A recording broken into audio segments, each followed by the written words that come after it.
Good morning, Zest for Italy fans. All of those out there. Oh my gosh. What's up, everybody? What's up?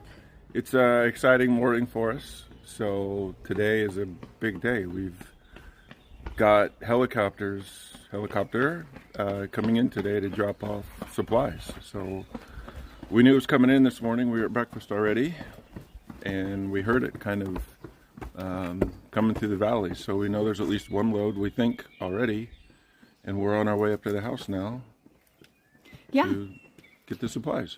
So the helicopter, what's really cool is they drop off supplies, and then they take big bags of trash and waste for us, so that because we can't get it down the hill. So we're gonna use a lot of our waste, recycle it, so for fill and things like that, but all of the unused waste